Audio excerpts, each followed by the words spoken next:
Prophet said, raise your children with three qualities. Prophet said, raise your children with three qualities. Love of your Prophet, love of his family, and reading the Quran. Alhamdulillahi Rabbil Alameen, wassalatu wassalamu ala Sayyidil Mursaleen. Amma ba'ad, fa'udhu billahi minash shaitanir rajeem, bismillahir rahmanir rahim. As-salatu wassalamu alayka ya Rasulallah, as-salatu wassalamu alayka ya Habiballah, as-salatu wassalamu alayka ya Nabiyallah, wa ala alika wa ashabika ya Noorallah. The beloved Prophet sallallahu ta'ala alayhi wa alihi wasallam has stated, anyone who recites durood upon me one time, Allah subhanahu wa ta'ala sends 10 mercies upon him. Sallu alal Habib sallallahu ta'ala ala Muhammad sallallahu alayhi wa sallam. Dear viewers of Madani Channel, welcome to the silsila Childhood Matters. Our today's topic is a very crucial topic.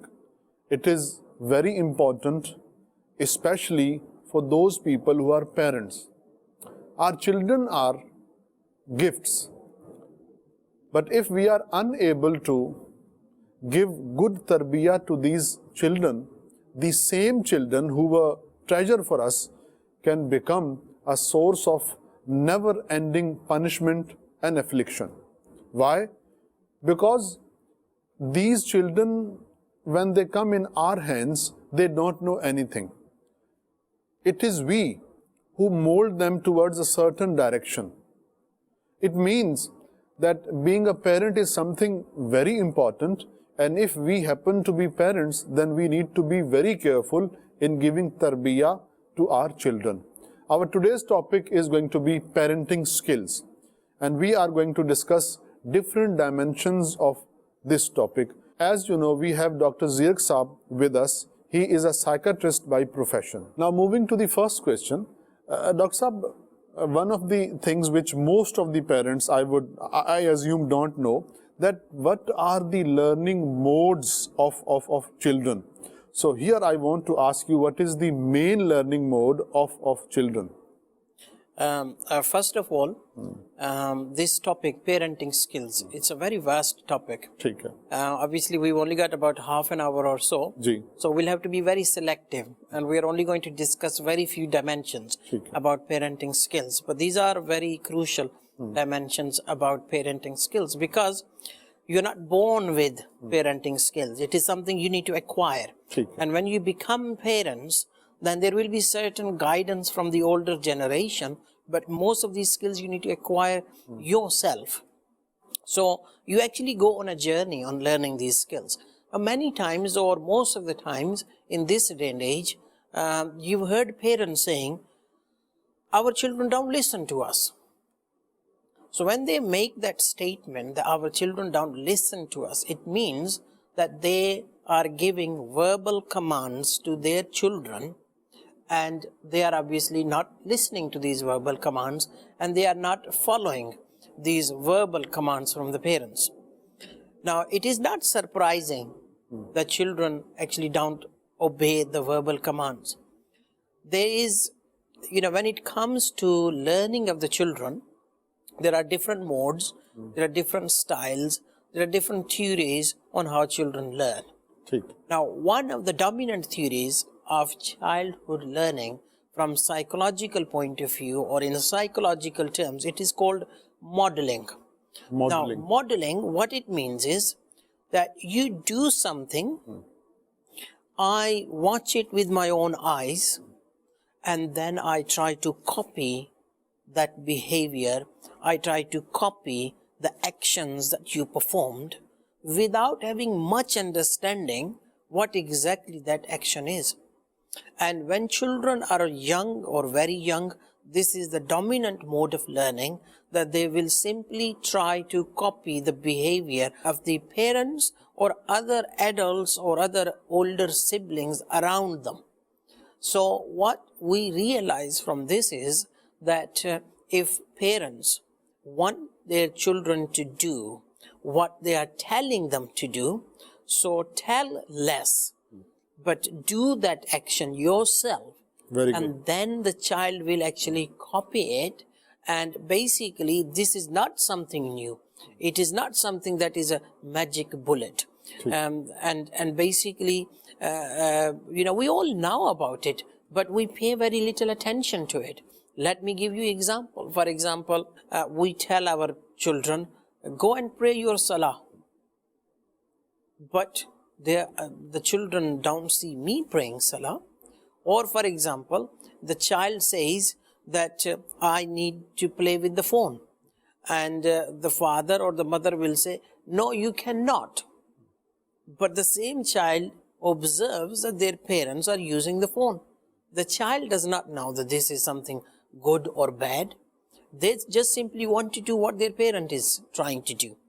And there are many other examples. There are many other sort of countless examples. But in short, if a father were to observe his son, he will see that lots of his actions are copied by his son. If a mother were to look at her daughter, she will realize that a lot of her actions are copied by her daughter as well.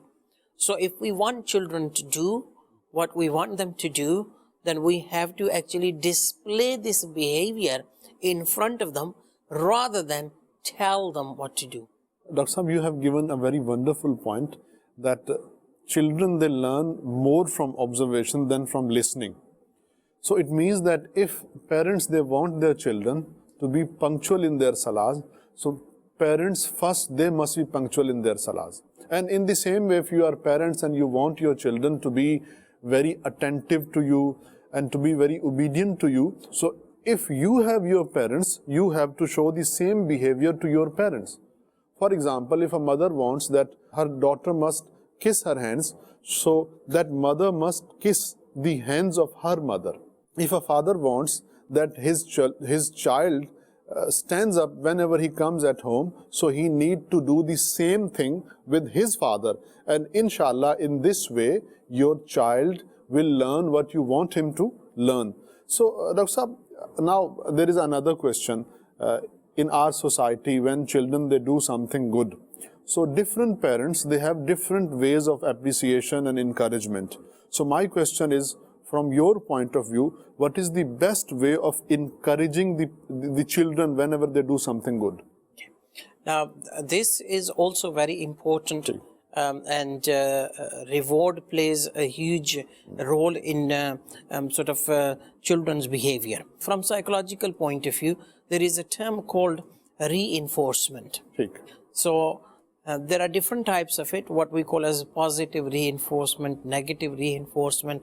But the end result of both of these types of reinforcement is that you want a particular behavior to happen more frequently.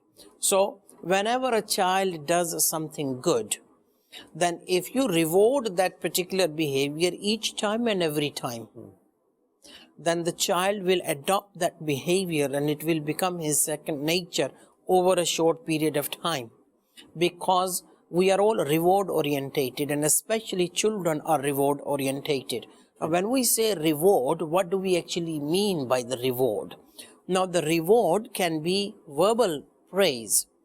So saying to someone, mashallah, well done, you've actually done very well, amazing, absolutely beautiful, keep on doing it. And obviously you are displaying it with you're using effective body language as well to demonstrate to the child that you are paying full attention and you are praising them. Praise can also be physical. So for example, a child has done something that has pleased you. So you go and you actually hug your child and you pat them at the back. These are sort of physical forms of reward, and many others that you can actually think. There are also other reward mechanisms, for example, in terms of financial rewards, that you could actually give them the toys that they want and so forth. Or say, rather than financial, you could actually use what we call as star system. The child has done something good and you actually have a star chart at home and you say, mashallah, you've done this well, you get a star, and put the stars And you can actually use this as a competition if you got more than one child. And if you can say to them, once you gain, let's say, 11 stars, then you will get some sort of prize at the end of it. So this is a sort of reward mechanism, and parents have to consciously reward their child all the time. Now clearly you don't have to reward them all the time from financial point of view, because otherwise you will not be able to afford this reward mechanism. But you have to, parents have to pay particular attention to every good behavior of the child and reward that behavior in the most appropriate way according to the intellect and understanding and the age of that child, and also bearing in mind the interests of that child. And if you do it every time, inshallah azza wa jal, the benefit of that will be the child will repeat that good behavior, and the child will actually adopt that behavior for the rest of his life. So for example, the child comes and stands next to you when you're praying your salah. Reward that action of the child. You open up the Holy Quran and the child comes and sits next to you asking for the Holy Quran.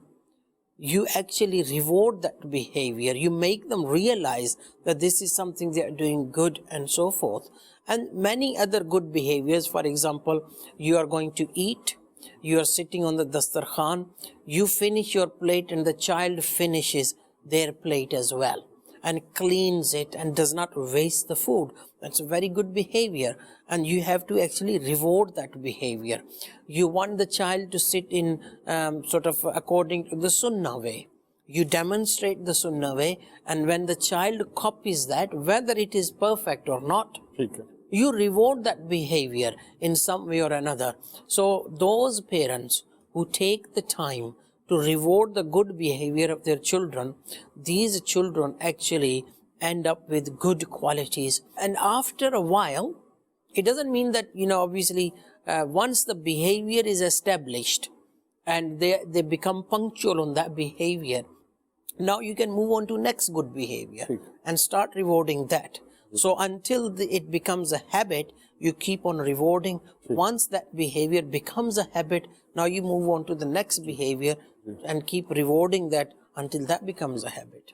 Continuing on the same line, like the character of parents in building the character of their children, many a times it happens that children, they misbehave.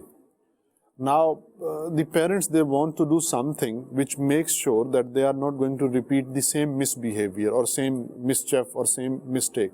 Now, what is the best way of making sure that they don't behave in the same way? This is another very crucial aspect of children behavior, because clearly children are by nature mischievous and they may end up doing something wrong, intentionally or unintentionally.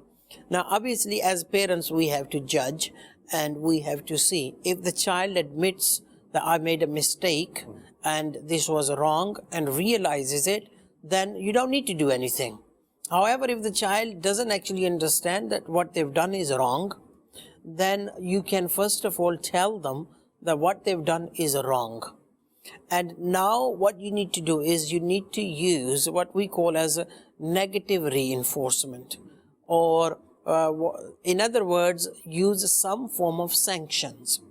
So sanctions means that there is a word used called punishment. However, from psychological point of view, punishment doesn't mean physical punishment. It means, for example, that a privilege that they get. Let's say, for example, screen time.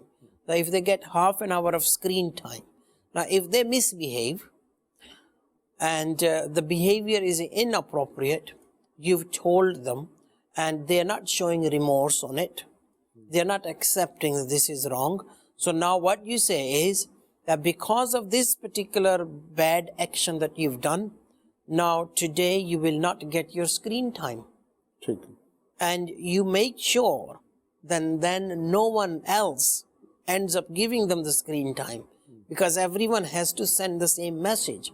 What they've done is wrong, and as a result of this, they are not going to get the screen time. Or, for example, those children who get pocket money. Children get pocket money. So, if a child misbehaves, and you can remove that sanction for the next day, that tomorrow when you go to school, you are not going to get your pocket money. Or, for example, the child comes back from the school, they do not put their shoes where they should be. They do not put their school bag where it should be. And you say this is bad behavior. And if you don't do it, you will obviously be sanctioned in one way or another. And obviously there are a number of different ways of sanctioning children. And what would happen as a result of that is that the child will realize that if they repeat this behavior, then they will lose a privilege. And this will be a very strong message. You don't need to shout at them. You don't need to, obviously, clearly, beating up children is something that is not encouraged in any way. So basically, by applying these sanctions, meaning removing these privileges, sometimes you can actually ask the child to go and, sit in one particular location for that period of time, and that in itself can act as a sort of like reinforcer, in the sense that they do not need to do that behavior. So one thing that is very important is, just the way I said that reward each good behavior, you need to sanction each bad behavior as well. Because if you sanction a bad behavior today, but tomorrow you let go of it, this is extremely bad in terms of bringing up children. Because these children, then it will be very difficult to teach them good behavior, and it will be very difficult to get rid of the bad behaviors. Because this is what we call as partial reinforcement, that sometimes you applied the sanctions and sometimes you didn't. Now the child will realize that I can get away sometimes. So now he will actually try to do bad behavior, realizing that he may get away with it. And this can actually cause future problems as well. And similarly, you may have actually heard this term कि बच्चों की तरबियत एक हाथ से हो. Ek haath or one sort of hand doesn't mean one particular member of the family. It means everyone sending the same message. Everyone saying, if a child does something bad, you need to sanction that bad behavior. If the child does something good, you reward that behavior. It is not that when someone misbehaves and another family member say, oh no, leave them alone, they are only children. Now, whether it is grandmother or grandfather or nana or nani or mama or mommy or khala or puppo, the moment they say, oh, no, leave them, he's only a child, then that is a wrong message. No one should actually, everyone in the family, if it's a joint family system, should realize if a child has misbehaved, that bad behavior has to be sanctioned appropriately and each time. And inshallah, with this, parents will realize that their children will stop doing bad behavior quickly and they will adopt good behavior. There is another concern of parents, and most of the parents, they believe that once the habits are established, they cannot be broken. They don't go away throughout the life of a child. So now here I want to ask you, is it a right concept that once the habits established, they cannot be removed? Most of the time I would say that if a habit has been established, you can actually use negative reinforcement, but it will take a lot more of an effort and for a longer period of time, and probably a little bit more affection, because the child now is going to be to rebel against sanctions. So parents will actually need much more patience. They will need a longer period of time, but again they will have to obviously look at the sanctions, how they can actually grade the sanctions, starting off with lower type of sanction and then gradually increasing the sanctions and so forth. But clearly, I think as long as the person is still young, it is not too late to change their habits. There is another bad practice in our society that parents, they have argument between each other, and that argument goes towards heated argument, And now what happens that this argument or this conflict takes place in front of children. So now my question is, this kind of heated argument or conflict, is it going to have negative consequences for the children for their upcoming life? Clearly, when it happens for the first time, it actually is something that is completely new to the child. Because in the sort of young mind of the children, their mother and their father, they are something special. And they see them as obviously whatever in their own mind, that these are friends. Okay. Now, when there is a conflict between the parents, when there is an argument between the parents, then it basically has a huge psychological impact on the little minds. They get confused. And they say, what has happened? Because in their little world, they are not able to understand what is happening. One parent may be shouting, and obviously sometimes it can lead to physical abuse or domestic violence as well. So, but in the homes where parents are having arguments in front of the children, then this can actually lead to negative consequences in the long run, and it can also affect the future relationships of these children. If this thing has taken place, the argument, so how to remove the negative impact or effects of this kind of conflict from the minds of children? Now, it is, clearly we live in a realistic life, and sometimes parents, an argument is not by choice. Conflict can happen suddenly, and you're not going to wait for your children if they are there, and the emotions can actually spill out. If that situation arises that the conflict was in front of the children, or the children were physically not present but they were listening to it, because children actually, if anything like this happens, they will actually be paying attention to it, whether you realize or not. So this in itself is not a bad situation. Why? Because you can actually do something that will teach your children how to resolve conflicts. And it is a very, very, very important skill, that, conflict resolution. Because those individuals, those children, those, have this skill of resolving conflicts, then in the future life, they will be very successful. Because life will throw many conflicts at them. So what the parents can actually do is that in this situation, just the way that they had the argument or conflict in front of the children, they now need to actually resolve that argument or conflict in front of children as well. So one parent is going to argue their point and the other one is going to listen. Now the other parent is going to counter argue this, and the first parent is going to listen. And then one of them will actually say, okay, it is my fault. So whoever is at fault, obviously, is not always going to be the same parent. So many times they need to then demonstrate in front of the children that I was at fault, I'm sorry, I apologize. And then the other parent accepts the apology. Similarly, next time is the other parent who was at fault, and they actually apologize as well.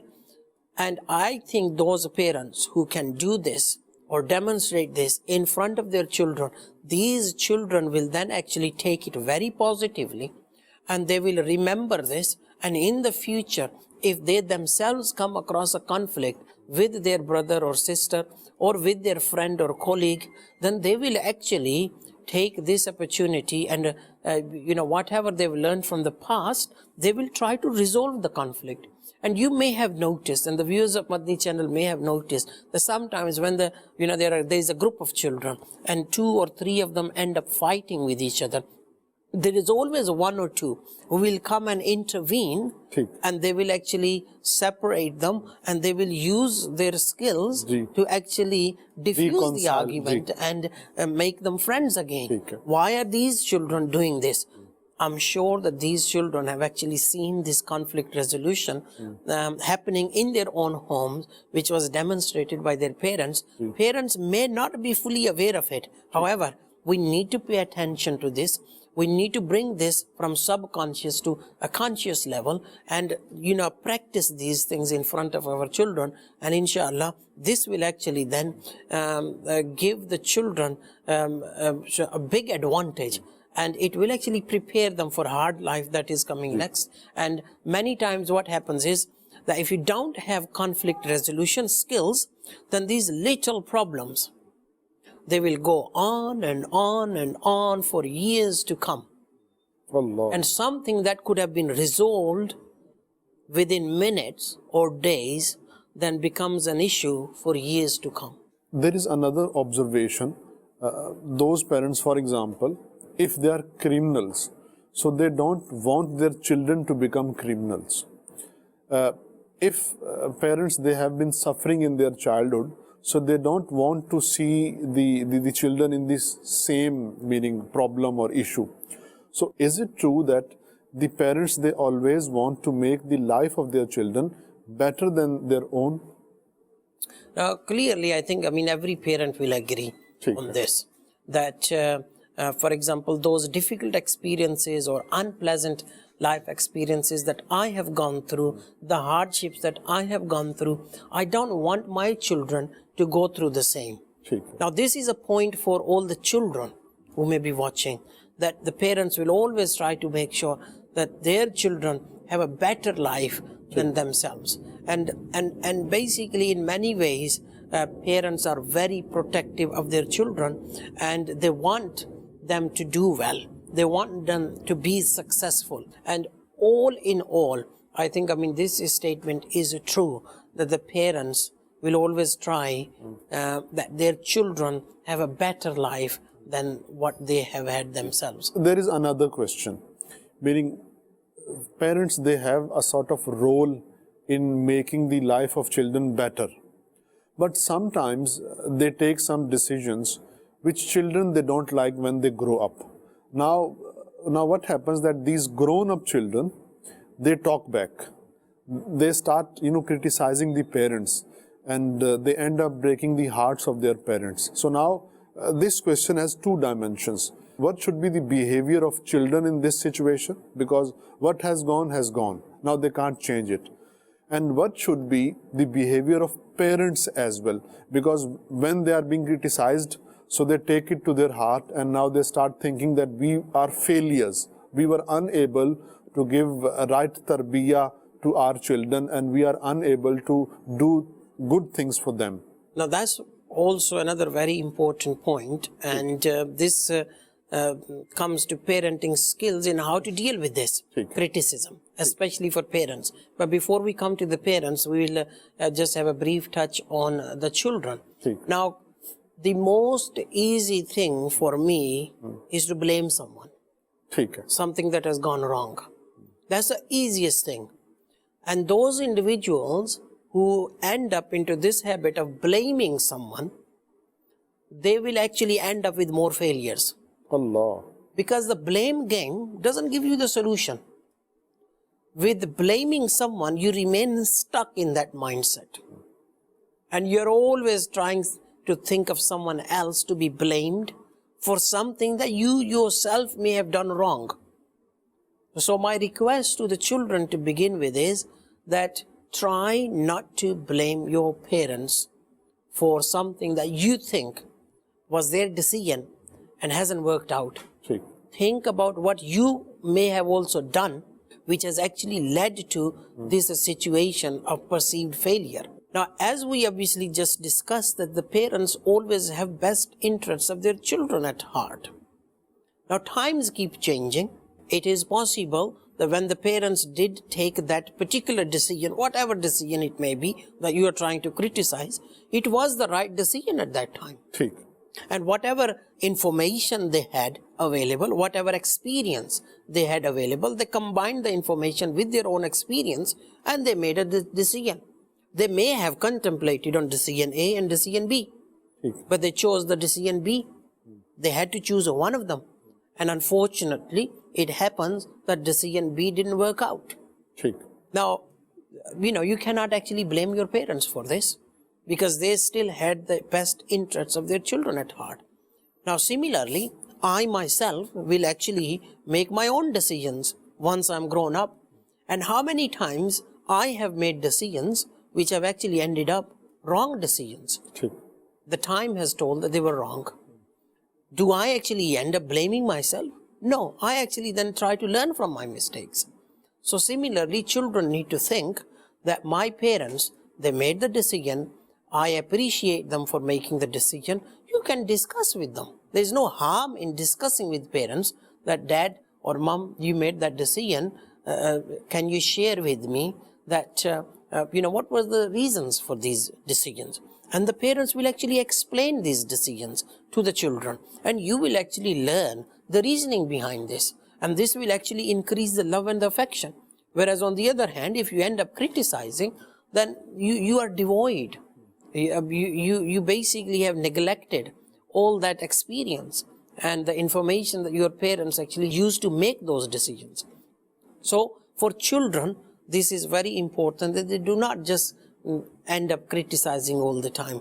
Think about, use your wisdom, use your intellect, that your parents had your best interest at their heart, and based on the information and experience they made that decision. If it's turned out to be wrong, try to look at your own shortfalls as well.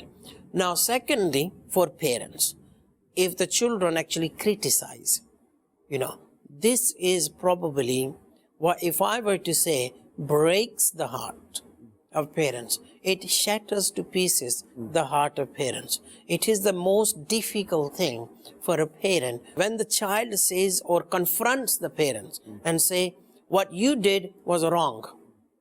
And because of this, I'm suffering.